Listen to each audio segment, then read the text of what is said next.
Друзьяки, всем здорово! Смотрите, самодельный сварочный стол забабахал 1,5 на 1,5.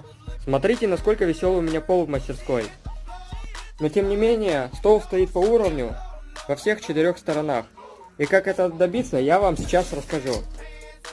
Внизу ножек у меня вот такая вот удобная система регулирования. Как же ее сделать? Нарезаем вот таких вот 4 квадратика 40 на 40. Сверлим отверстием 20, затем привариваем гайку. И после вот эту всю конструкцию привариваем к низу ножки. Вот так вот, чтобы гайка была внутри.